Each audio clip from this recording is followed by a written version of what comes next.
고린도 교회는 비교와 경쟁으로 인해서 분열이 생기게 되었죠. 바로 일반 평신도들 사이에서 자신들이 선호하는 지도자가 있었고, 그 지도자를 이렇게 택함으로 자신이 다른 평신도보다 더 우월하다, 이것을 드러내고자 했다라는 거예요. 그러다 보니까 다른 평신도들을 무시하기 일쑤였고, 말다툼이 생기게 되었고, 경쟁의식이 생기게 되었고, 그러다 보니까 교회가 분쟁까지 가게 되었다. 그런 내용들을 살펴봤습니다. 이렇게 경쟁의식을 가지고 자신이 더 높아지려는 마음은 결국 존경받기에 합당한 자신들의 지도자와 또 교회의 중요한 예식인 세례까지도 별 생각 없이 이용하기까지 했어요. 그렇습니다. 당시 고린도 교회의 분쟁의 모습을 보고 있노라면 세상의 원리와 행태를 교회에서도 동일하게 따르지 않았나 생각해 볼 수 있는 것이죠. 그만큼 교회의 세속화는 위험한 거예요. 한마디로 이 고린도 교회가 분쟁하게 된 그 이유 가운데 하나는 경쟁 아닙니까? 경쟁. 남보다 자신이 더 앞서 가려고 하는 그 경쟁. 근데 이 경쟁은요, 바로 세상에서 온 것이죠. 그러니까 세속화가 들어온 거예요. 그렇다면 여러분, 우리가 많이들 들을 거예요. 교회 안에 세속화를 조심해야 된다. 굉장히 위험하다. 이 세속화를 어떻게 하면 없앨 수 있을까? 우리가 신자로서 이 교회의 세속화, 아마도 많이 들었던 화두 아닙니까? 그렇다면 교회의 세속화는 과연 뭘까요? 여러분, 무엇이라고 생각을 하십니까? 바로 세상과 구별되어야 할 교회 안에도 현실 사회를 닮아 속화되어 가는 현상을 가리키는 것입니다. 한마디로 쉽게 말하면 세상을 닮아가려는 거예요. 세상과 같은 가치관이 교회 안에도 들어와 있음을 가리켜서 교회의 세속화다라고 이야기를 합니다. 물론 교회는 이 세상과 분리되어서 존재할 수는 없습니다. 존재할 수는 없어요. 그러기에 교회는 이 세상에 어떤 의미로는 속해 있다고 볼 수도 있겠죠. 속해 있다고 볼 수도 있어요. 그래서 우리는 코로나 상황 속에서 불편함과 또 다소 영적 손해를 감수하면서도 이렇게 정부의 방역 지침을 잘 지키면서 예배를 드리고 있는 것이죠. 여러분, 영적인 손해가 얼마나 큰지 모르잖아요. 신자로서 이 코로나가 오면서 마음껏 찬양할 수도 없고 마음껏 예배할 수도 없고 교회에 나오는 것들조차도 누구의 눈치를 봐야만 하고 주변 사람들의 시선이 여러분 곱지만은 않고, 여러분 예전과는 완전히 달라졌죠. 영적인 손해가 있습니다. 또 불편함도 있습니다. 그럼에도 불구하고 이 교회가 세상과 분리되어 있지 않고 속해 있기에 정부가 이렇게 요구하는 방역 지침을 잘 지킬 수밖에 없고 지키고 있는 것이죠. 지키면서 예배를 드리고 있는 거예요. 바로 세상과 분리된 교회는 생각할 수 없기 때문에 그리하는 것이죠. 그렇지만 그렇다 하더라도 교회는 이 세상에 속해 있지만 이 세상에 동화되어서는 절대로 아니 되는 거예요. 동화되어서는 절대로 아니 된다라는 거예요. 세상에 속해 있지만 세상을 따라가서는 안 된다라는 거예요. 바로 교회는 교회다워야 하기 때문입니다. 그런데요, 이런 교회의 세속화는 고린도 교회뿐만 아니라 한국 교회 안에도 이미 들어와 버렸어요. 이미 들어와 버렸습니다. 한국 교회 안에. 특별히 교회가 설립된 지 오래되면 오래될수록, 그리고 또 교회 규모가 커지면 커질수록, 교회에 많은 사람들이 출석하면 출석할수록 효율성과 합리성을 중시 여기게 되잖아요. 사람들이 많아지다 보니까. 여러분, 사람들이 많아지게 되다 보면요, 이제 교회가 이게 조직적으로 움직일 수밖에 없잖아요. 결국은 세상 조직들과 마찬가지로, 직장과 마찬가지로 합리성을 여러분 안 따지려고 해도 따질 수밖에 없게 되고, 또 효율성도 여러분 들어와 있어요. 왜냐하면 우리가 세상에 나아가서 직장 생활을 하고 또 사회생활을 하다 보면 여러분 거기서 우리가 이렇게 몸에 뱄던 것들이 교회 안에서도 좀 다른 방식으로 해야 하는데 이게 잘 안 돼요. 이게 잘 안 된단 말이에요. 교회는 하나님의 말씀 안에서 움직여지도록 해야 하는데, 우리가 하나님의 말씀보다도 월요일부터 토요일까지의 삶은요, 대부분이 밖에서 우리가 보내다 보니까 이렇게 효율성, 합리성, 여러분 이 세상이 추구하는 것이 바로 그건 아닙니까? 근데 교회 안에도 그것이 들어온단 말이에요. 그러다 보니까 세상의 가치로 교회조차도 움직이게 되는 것이죠. 교회가 크면 클수록, 교회가 사람들이 많이 모이면 모일수록, 교회의 역사가 오래되면 오래될수록 그럴 수밖에 없습니다. 따라서 우리 계명교회도 이 세속화에서 자유롭다고 할 수는 없어요. 따라서 교회에는 반드시 영적으로 끼어있는 영적 불침번들이 존재해야만 해요. 군대 다녀오신 분들은 아마 다들 동의를 하실 텐데 이 불침번의 존재가 얼마나 중요한지를 모릅니다. 여러분, 불침번이 얼마나 중요한지를 몰라요. 진짜 중요해요. 불침번. 모두 다 잠든 시간에도 깨어있는 누군가가 있기 때문에 다른 병사들은 충분한 휴식을 취할 수가 있고 또 재충전의 기회로 삼을 수가 있습니다.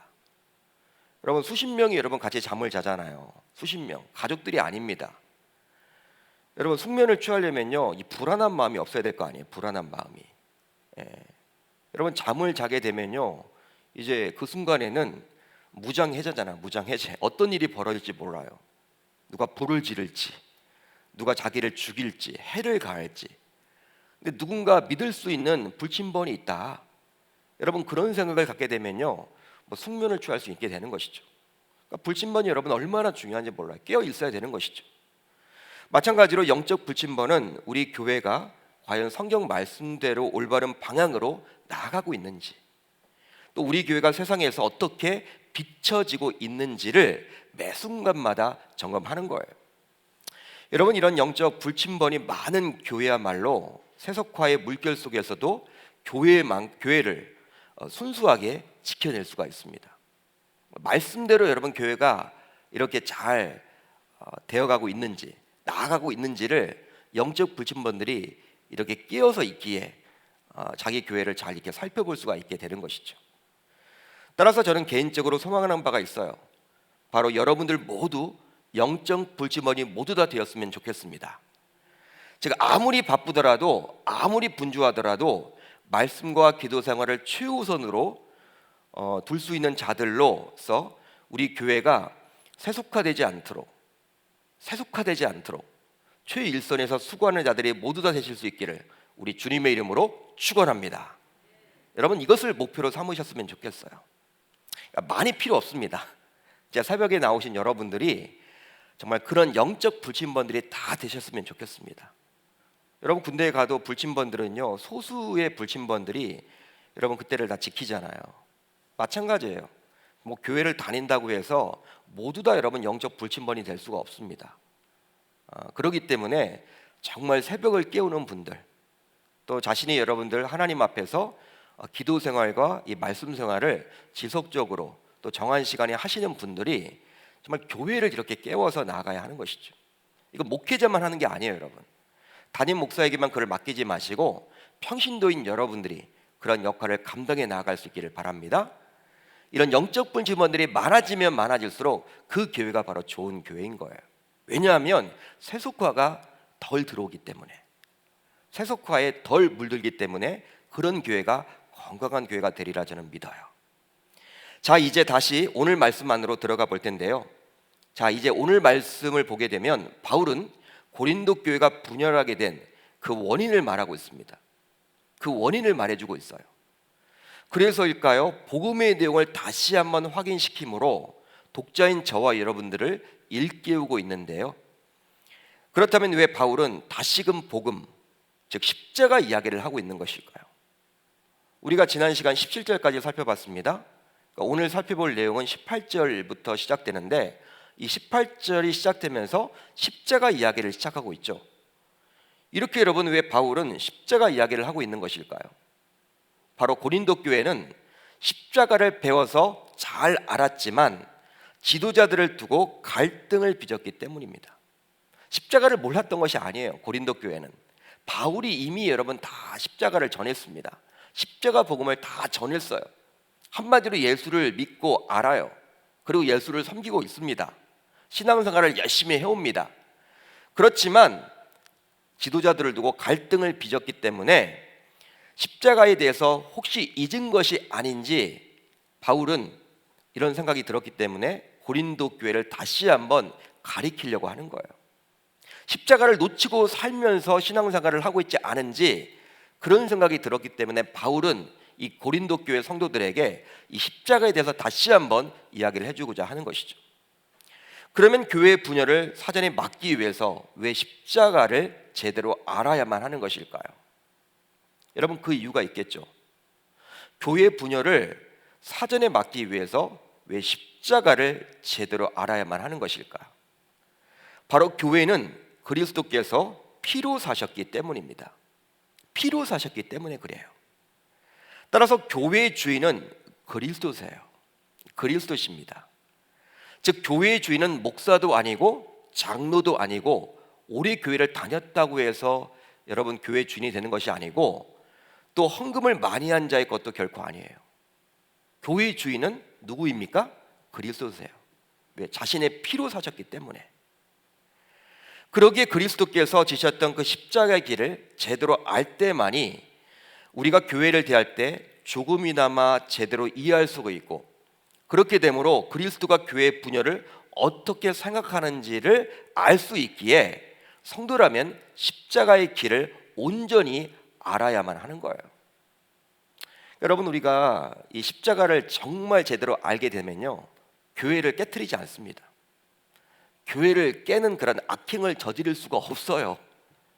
예? 진짜 그래요, 여러분.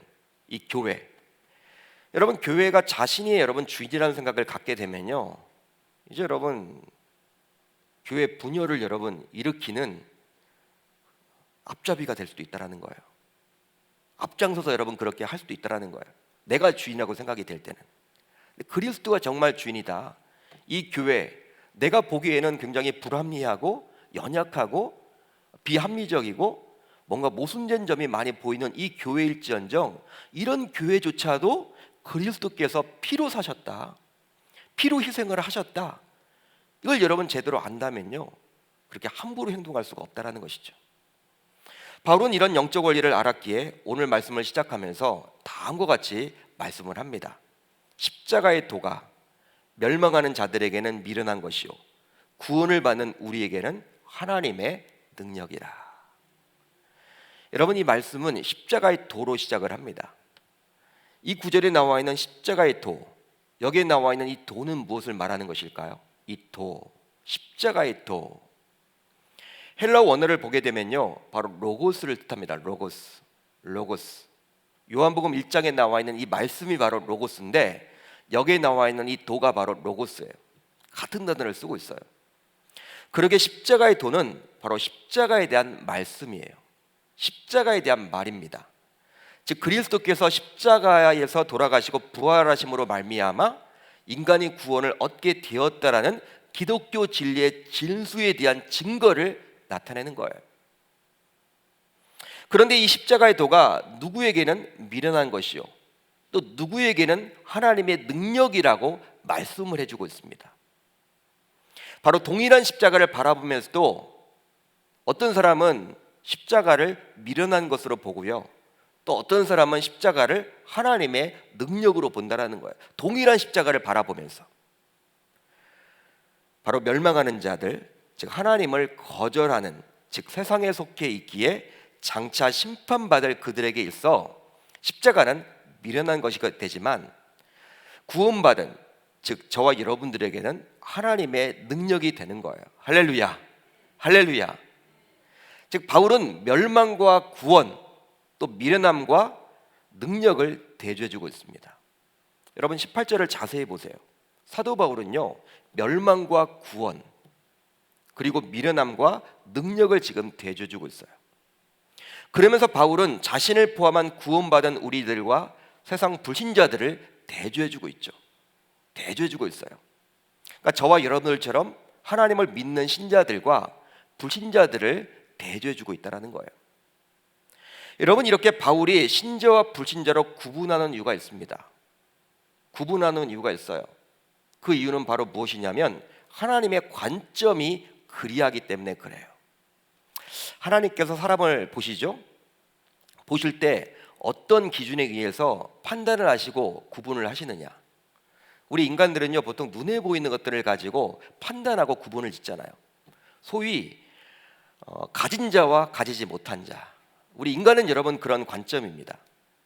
그러니까 돈을 가졌느냐, 돈을 가지지 못했느냐, 명예를 가졌느냐, 명예를 가지지 못했느냐, 권력을 가졌느냐, 권력을 가지지 못했느냐, 학식이 높으냐, 학식이 높지 않느냐, 외모를 가졌느냐, 외모가 좀 섭섭하게 생겼느냐.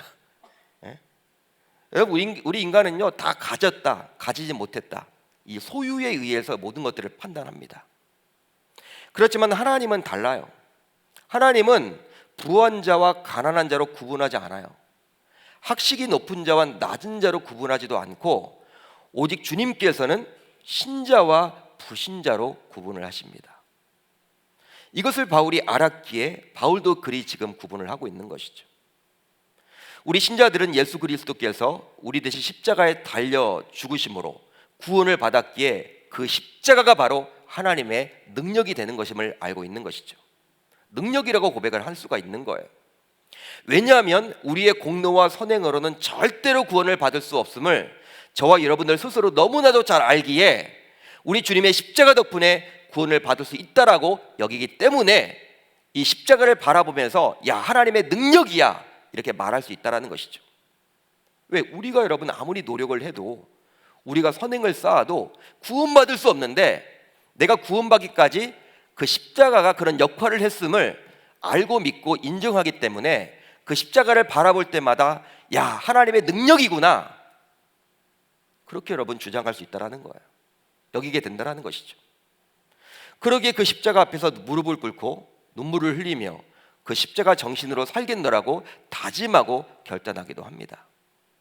여러분, 십자가를 바라보면서 여러분 어떤 마음이 드세요? 십자가. 우리가 부활주의를 앞두고 한 주간 동안 보통 이 고난주간 특별새벽 집회를 갔죠. 우리 교회도 코로나 상황 속에서도 이 온라인으로 집회를 했잖아요. 특별새벽 집회를 했잖아요. 온라인으로. 여러분, 그 고난주간에 말씀이 대부분 십자가에 관련된 말씀이에요. 십자가를 묵상하고 십자가에 대해서 듣고 보면 여러분 어떤 마음이 듭니까? 하나님이 나를 위해서 십자가를 지셨는데, 그리고 죽기까지 하셨는데, 나는 그렇게 십자가 정신으로 살아내지 못하는 나 자신의 믿음 없음 때문에 마음이 힘들기도 하고, 주님 앞에 죄송스럽기도 하고, 여러분 눈물이 나기도 하고, 여러분 그런 마음이 들지 않습니까? 그것이 여러분 바로 신자의 모습이란 것이죠. 그렇지만 세상 불신자들의 관점은 어때요? 세상 불신자들의 관점으로 이 십자가를 보게 되면요, 어리석은 것이라고 여길 수 있죠. 어리석은 거예요. 굉장히 여러분 미련한 거예요. 왜냐하면 눈에 보이는 권세를 가졌던 예수님께서 십자가에 달려 죽으셨기 때문입니다. 여러분, 예수님이 얼마나 많은 큰 권세를 가졌습니까? 그런 분이 십자가에서 맥없이 죽었어요. 여러분, 세상의 관점으로 보게 되면요, 죽음은 끝이에요. 죽으면 끝이에요. 끝. 여러분, 죽음이 승리를 상징하지 않습니다. 여러분, 왜 죽으면 다 웁니까? 여러분, 왜 울까요? 그게 마지막이라고 여기기 때문에 우는 거예요. 헤어짐이라고 여기기 때문에 우는 거예요. 끝이라는 거예요. 끝. 그런 관점으로 보게 되면 예수님께서 여러분 죽었다 십자가에서, 여러분 얼마나 슬픕니까? 굉장히 여러분 어리석은 거죠. 실제 여러분 예수님께서 공생의 사역을 하시면서 얼마나 많은 기적과 이적을 행하셨습니까? 예수님께서 행하신 그 많은 기적과 이적을 이 시간 언급한다면 오늘 설교는 아마도 정해진 시간 내에 끝내지 못할 거예요. 그만큼 사복음서를 보게 되면 예수님께서 얼마나 많은 기적과 이적을 베푸셨습니까? 실제로 온갖 병자들을 고쳐주시기까지 하셨잖아요. 목구 질병이 없으셨잖아요. 눈먼지를 눈뜨게 하셨고, 앉은 병을 일으켜 세웠고, 38년 된 병자를 일으켜 세웠고, 놀랍지 않습니까 여러분? 심지어는 죽은 자를 살려주셨어요. 죽은 자를 일으켜 주셨다는 거예요. 그리고 어디 그뿐이에요? 오병이어의 기적을 베풀어 주셨고, 물 위를 걸으셨어요. 귀신을 내어 쫓으셨어요. 얼마나 많은 각종 기적과 이적을 베풀어 주셨습니까? 즉 예수님께서는 이 세상에서 쉽게 볼 수 없는 각종 기적과 이적을 행하신 분으로서 어느 누구보다도 권세를 가진 분이라고 말할 수 있겠죠. 예수님보다 권세가 높으신 분이 어디 있단 말입니까? 세상 권세를 가진 사람들은요, 죽은 자를 어떻게 살려요? 어떻게 아픈 사람들을 고칩니까? 무리를 어떻게 걷습니까? 오병의 기적, 세상 권세로는 이해할 수 없는 부분이에요. 하늘 권세를 가진 분이 바로 그분이셨어요. 놀라운 권세였죠. 그러기에 그런 기적과 이적을 바라며 많은 무리들이 예수를 쫓았던 거예요. 그런데 그런 예수님께서 다소 무기력하게 십자가에 달려 죽으셨으니 이것만큼 허망한 것이 어디 있단 말입니까?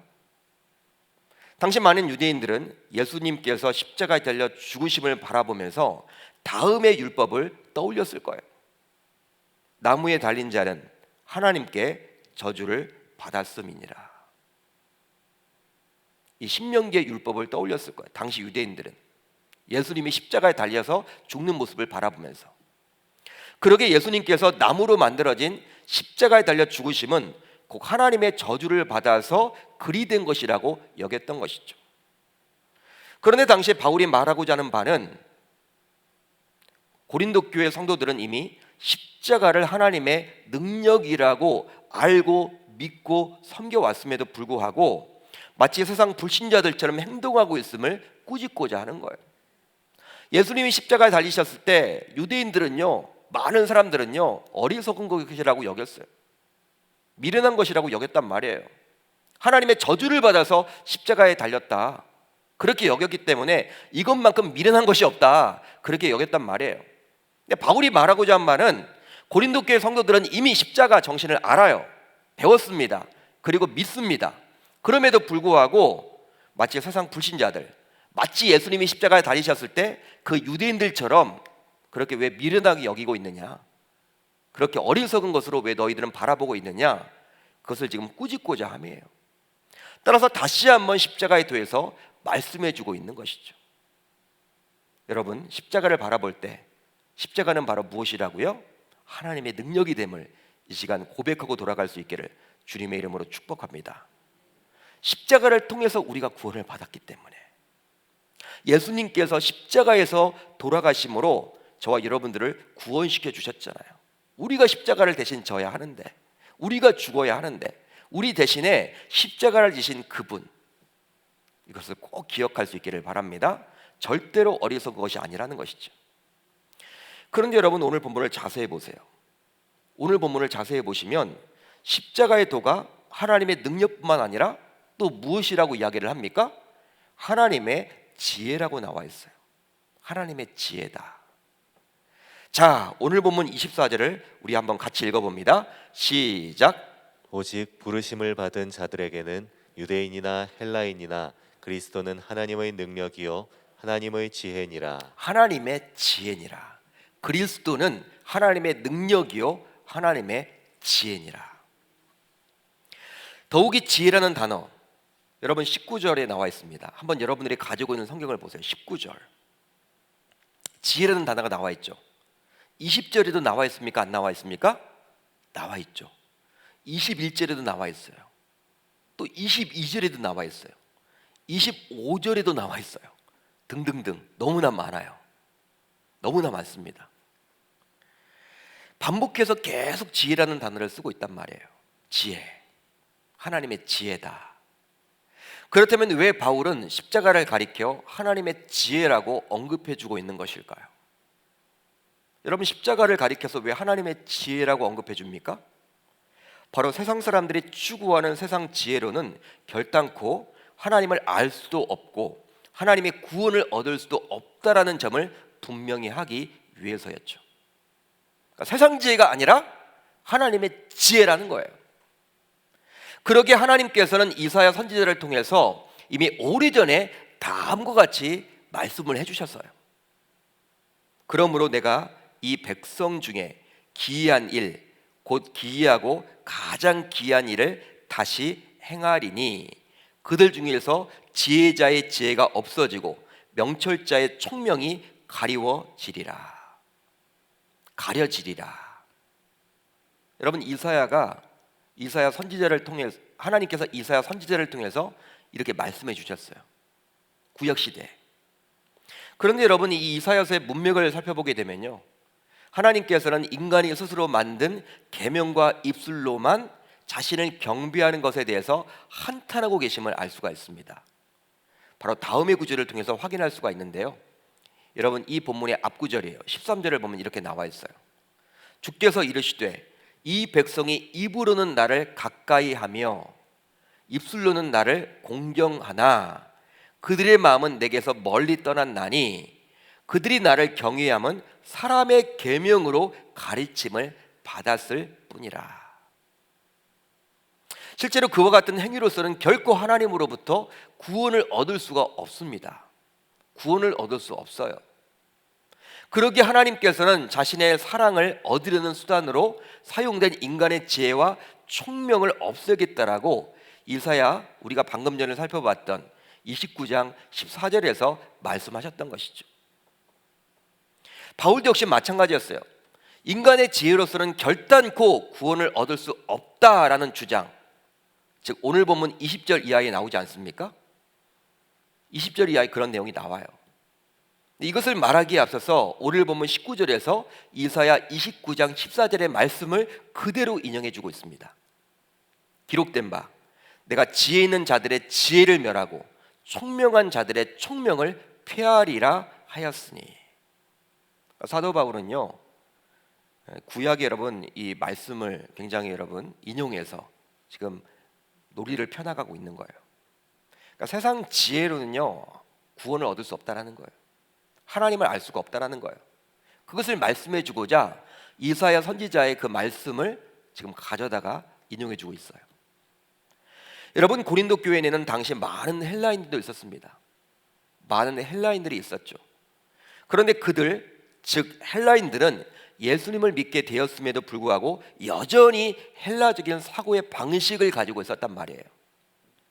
그 당시는요, 사도 바울이 활동했던 당시에는요, 바로 로마의 여러분 식민 지배를 받았습니다. 유럽 전체가 로마 여러분 식민 지배를 받았지만 정치적으로는 로마지만 문화적으로는 헬레니즘이라고 해서 그 당시 여러분 그리스 헬레니즘, 이 그리스 문화를 여러분 주로 받았어요. 로마가 여러분 그것을 수용했습니다.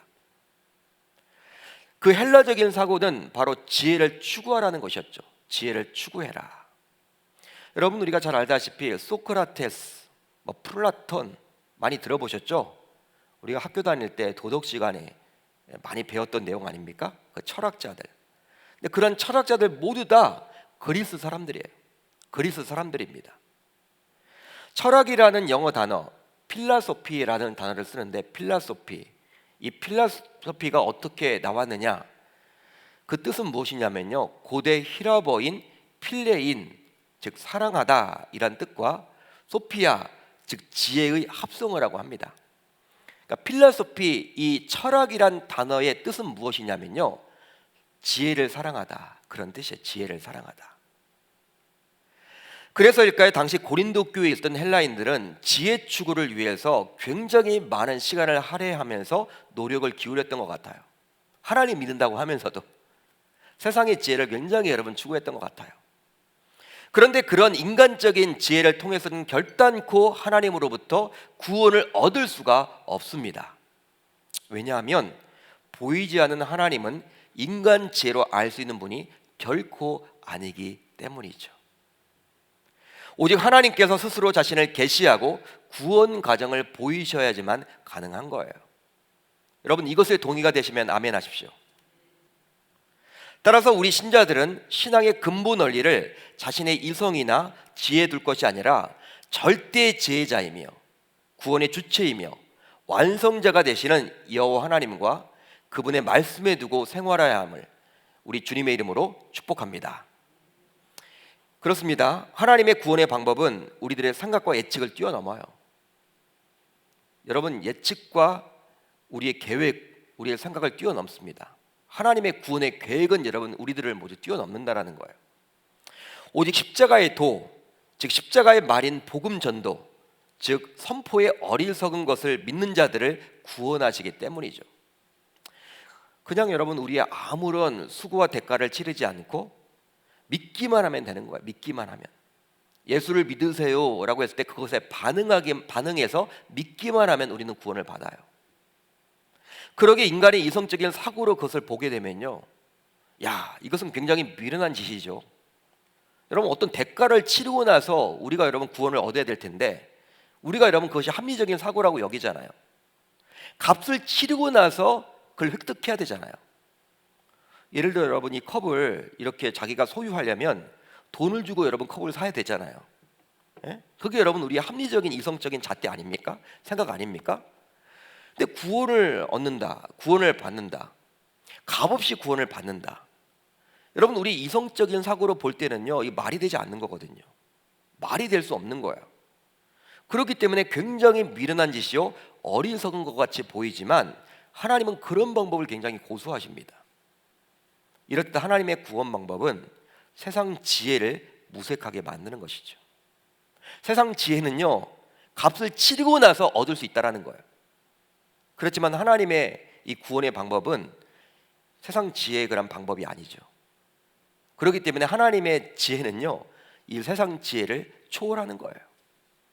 따라서 바울은 어제 우리가 살펴보았지만 바울파, 아볼로파, 게바파, 그리스도파라고 나뉘어 싸웠던 그 파벌의 지도자들의 지혜조차도 하나님의 구원을 얻을 수 없기에 그런 그들의 분쟁은 굉장히 무의미한 것임을 드러내주고자 하는 거예요. 너희들이 그렇게 쫓았던, 좋아하는 그러한 리더들, 지도자들, 바울, 게바, 아볼로, 그들의 지혜로도 구원을 얻을 수 없어. 그런데 너희는 어떻게 그들의 이름으로 파벌을 형성해서 교회 분쟁을 일삼니? 그것은 무의미한 거야. 바울은 지금 그렇게 이야기해 주고자 하는 거예요. 이제 말씀을 정리합니다. 성도 간의 갈등, 성도 간의 분열, 분쟁은 결국 자신이 어떻게 구원을 받게 되었는지를 잊었기에 벌어지는 것이라 할 수 있습니다. 그러기에 분열이 생기게 되는 원인 가운데 하나는 바로 십자가에 대한 무지라고 감히 말할 수 있어요. 여러분, 그냥 자신이 어떤 노력과 공로의 선택으로, 공로의 선행으로 구원을 받게 되었다면, 여러분 잘 들어보세요. 그냥 자신이 어떤 노력과 공로와 선행으로 하나님으로부터 구원을 얻게 되었다면, 자신이 행한 것의 대가로 구원을 받게 되었기에 교회 내에서 나와 맞지 않는 성도들이 있을 때 그들을 함부로 대하고 그들의 의견을 묵살하고 그들을 힘으로 억눌러서 자신의 옳음을 드러내려고 할 수도 있을 거예요. 왜? 나는 값을 치르고 구원을 받은 존재고, 이런 여러분 생각 때문에 나는 값을 치렀다라는 거예요. 그렇기 때문에 상대는 어떤지 모르겠다라는 거예요.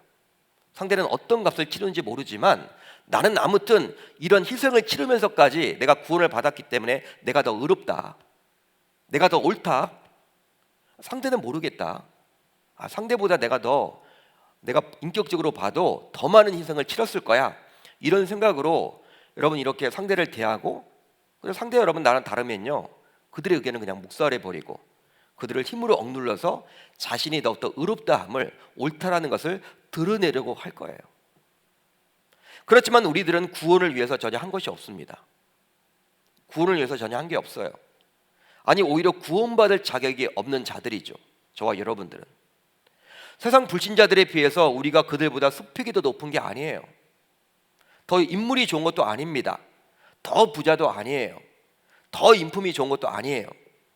어떤 윤리적인 면에서 세상 사람들보다 훌륭하다고 볼 수도 없습니다. 밖에 나가면요, 얼마나 좋은 사람들이 많은데, 훌륭한 사람들이 많은데, 인품이 좋은 사람들이 많은데. 그렇지만 하나님께서 친히 우리들을 택하사 구원해 주셨습니다. 할렐루야, 할렐루야. 바로 벌레보다 못한 나를 위해서 죄가 없으신 예수님께서 나 대신 십자가에 대신 달려 죽으셨어요. 그리고 그분께서 십자가에서 피를 흘리심으로 교회를 친히 세워 주셨습니다. 즉, 교회를 자신의 피로 사셨다라는 거예요. 쉽게 말하면 자신을 희생하시면서까지 교회를 세워주셨죠. 그러기에 이 교회 내에서 우리는 나와 설령 맞지 않은 누군가가 있고 원수 같은 존재가 있다 하더라도 주님의 희생을 잊지 않고 떠올리기만 한다면 최소한 그분을 대적하고자 교회를 분열시키는 죄를 저지르지 않게 되리라 저는 믿어요. 그렇게 믿습니다. 이제 결단하시면 좋겠습니다. 바로 십자가에 대해서 잊지 않고 기억하며 살아가겠노라고. 그렇게 함으로 교회가 분열되지 않도록 영적으로 끼어 있겠노라고 다짐하고 결단하며 돌아갈 수 있기를 우리 주님의 이름으로 축원합니다. 그러니까 십자가를 여러분 놓쳐서는 안 된다라는 거예요. 여러분, 교회가 분열되는 그 밑바닥으로 가보게 되면요, 뜨거움이 없어요. 뜨거움. 처음 받았던 그 뜨거움을 여러분 다 잊게 되었을 때, 여러분 우리의 신앙이 냉랭해지면요, 분열의 여러분 시초가 되는 거예요. 여러분, 교회는 완벽한 곳이 아니잖아요. 서로 연약함이 다 있습니다. 불완전한 곳입니다. 그래서 여러분, 제가 이런 말도 했잖아요. 교회는 여러분 영적인 교도소다. 영적인 교도소예요. 여기에 영적인 교도소. 여러분, 교도소에는요, 여러분 죄인들이 들어가잖아요. 여러분, 죄인들의 집합소예요. 뭐 세상 조직은요, 뭐 직장 같은 경우에는요, 뭐 상사가 있고 부하가 있고 뭐 계급 사회가 있고 다 여러분 그런 상황이기 때문에 그런 원리로 또 돌아가지만, 교회는 그것도 아니잖아요. 뭐 고향도 다르고 연배도 다르고 색깔도 다르고 다 달라요, 여러분. 근데 그런 분들이 여러분 수백 명, 수천 명 모여 있는 곳이 바로 교회예요. 완벽한 곳이 될 수 없죠. 그렇지만 십자가를 여러분 모두 다 기억하고, 구원받을 자격조차 없는 내가 구원을 받았구나. 그 예수님만을 바라본다면요, 예수님이 그렇게 좋아하시는, 원하시는, 자신을 희생하시면서까지 이 교회를 세워주셨는데 함부로 여러분 교회를 깰 생각을 할까요? 교회를 분열시킬 생각을 감히 할 수 있을까요? 할 수 없단 말이에요.